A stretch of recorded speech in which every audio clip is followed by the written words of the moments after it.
लाजो आज घर से भूखे पेट ही काम पर निकली थी।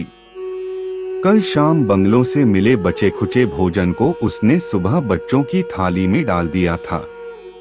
बच्चे कुछ ज्यादा ही भूखे थे।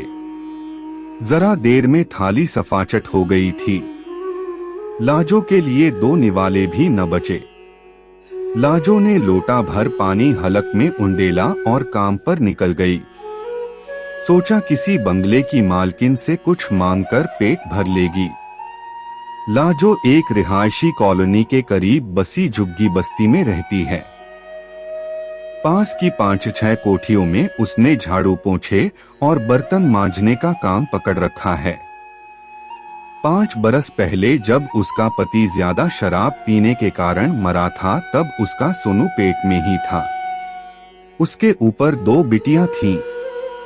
3 बच्चों का पेट पालना इस महंगाई में अकेली लाजो के लिए कितना मुश्किल था, यह सिर्फ वो ही जानती है। किराए की झुग्गी है। बच्चों को पास के प्राइमरी स्कूल में डाल रखा है। घर के किराए, बच्चों के कपड़े, फीस, किताबों में उसकी सारी कमाई छूमंतर हो जाती है। महीने बीत जाते हैं, बच्चों को दूध दही का स्वाद चखे। घर में खाना कभी कभी ही बनता है। सच पूछो तो बंगलों से मिलने वाली जूठन पर ही उसका परिवार पल रहा है। चांद के पार जया के जीवन में अकेलापन ही क्यों बना रहा। लाजो पहली कोठी में काम के लिए घुसी तो मेम साहब ने कहा, लाजो आज बर्तन नहीं है, साफ सफाई के बाद ये लिस्ट लेकर सामने किराने की दुकान पर चली जाना। यह सारा सामान ले आना। साहब बात कर आए हैं। आज से नवरात्रे हैं। सारा उपवास का सामान है। हाथ अच्छी तरह धोकर जाना। लाजो थैला लेकर किराने की दुकान पर पहुंची तो लिस्ट में लिखा सामान लाला ने निकालकर उसके सामने रख दिए। प्लास्टिक की थैलियों में भरे मखाने, छुहारे, राजगिरी, सूखे मेवे, आलू और अरारोट के चिप्स, पापड़, देसी घी के डिब्बे और न जाने क्या क्या, जिनके बारे में लाजो ने न कभी सुना था और न ही देखा था। उपवास में ऐसा भोजन, इसका मतलब आज उसको इस घर से बचा खुचा रोटी दाल नहीं मिलने वाला। उसका मन भारी हो गया। बच्चों के भूखे चेहरे आंखों के सामने नाचने लगे। उसके बाद के 2 घरों में भी व्रत पूजा के कारण लाजो को रोटी नहीं मिली। बस एक घर में चाय ही मिल पाई, जो उसके पेट की आग का दमन करने में असमर्थ रही। लाजो को अब ज्यादा चिंता इस बात की होने लगी कि अगर किसी घर से बचा हुआ खाना न मिला तो दोपहर को घर लौटकर वह बच्चों की थाली में क्या रखेगी। उसका ध्यान धोती के छोर में बंधे पैसों की ओर गया। उसने खोल कर देखा। एक 10 का नोट और 5 के 3 नोट के साथ चंद सिक्के ही थे। पूरा महीना सिर पर था, यह पैसे भी खर्च नहीं कर सकती थी। वह तेजी से चौथे बंगले की ओर चल दी। मल्होत्रा साहब की कोठी थी। ये लोग आर्यसमाजी थे। लाजो ने उनके वहां धार्मिक कर्मकांड कभी नहीं देखे थे। उनकी औरत तो व्रत उपवास भी नहीं करती थी। उसको उम्मीद थी कि वहां तो जरूर रोटी मिल जाएगी। ये थी। लोग कई गुटों में खड़े बातचीत कर रहे थे। लाजो का दिल किसी अनहोनी से धड़कने लगा। बाहर खड़ी एक महिला से पूछा तो पता चला मल्होत्रा साहब नहीं रहे। आज 11 बजे उनका देहावसान हो गया। अंदर फर्श पर अर्थी पड़ी थी। घर की औरतें अर्थी को घेरे विलाप कर रही थीं। लाजो एक कोने में जाकर बैठ गई। 2 घंटे बीत गए। लोगों का तांता लगा हुआ था। अर्थी उठने का नाम ही नहीं ले रही थी। लाजो को खीज लगने लगी। उसकी आंतें भूख से कुलबुला रही थीं। उसे रह रहकर अपने बच्चे भी याद आ रहे थे।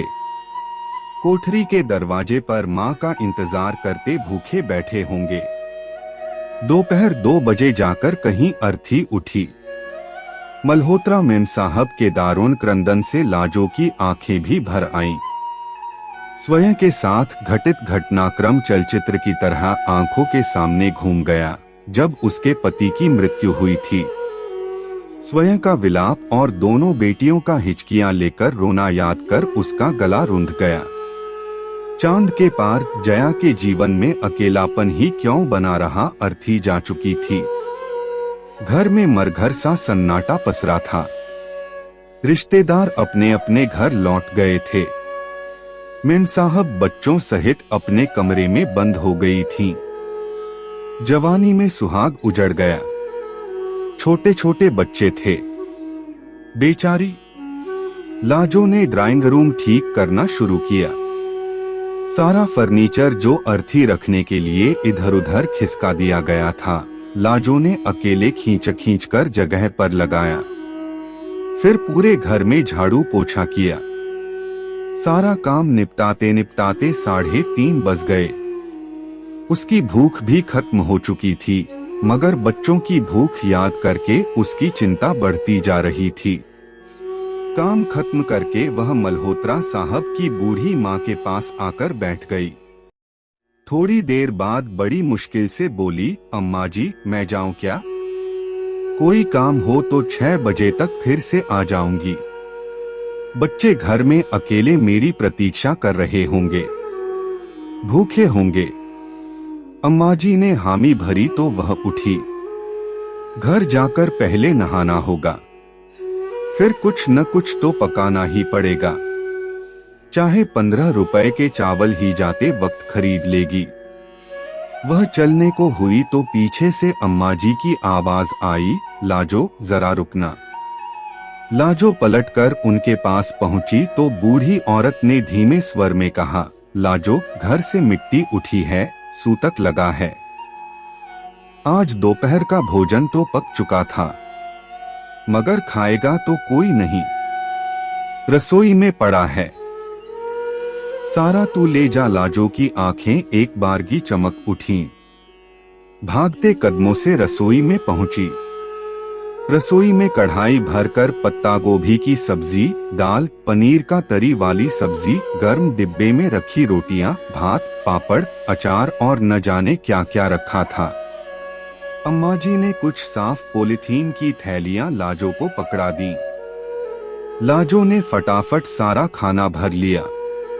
वह तेजी से दरवाजे की ओर बढ़ी कि जल्दी जल्दी पहुंचकर बच्चों का पेट भर दे कि अचानक उसके कदम ठिठक गए। यह खाना उस घर का था जहां से अभी अभी एक अर्थी उठी थी। सूतक लगे घर का खाना।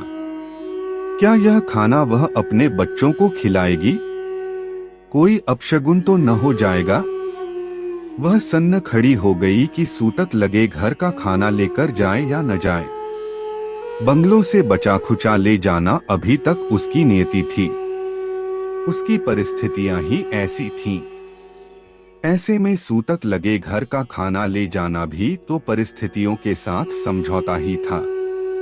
पेट के आगे क्या शगुन क्या अपशगुन। दीवार घड़ी ने 4 बजने के घंटे बजाए तो उसकी तंद्रा भंग हुई। कशमकश की दलीलों और तर्कों पर स्वयं उसकी और बच्चों की भूख हावी हो चुकी थी। हाथ में खाने का बड़ा सा पैकेट संभाले वह लंबे लंबे डग भरते हुए घर की ओर भागी जा रही थी। आज मुद्दतों बाद उसको और उसके बच्चों को कम से कम 2 वक्त भरपेट और अच्छा खाना नसीब होने वाला था।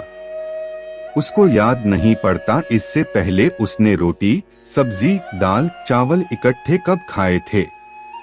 दोस्तों, ये थी हमारी आज की कहानी। कैसी लगी कमेंट करके बताएं। रोज ऐसी कहानियां सुनने के लिए चैनल को सब्सक्राइब कर लीजिए।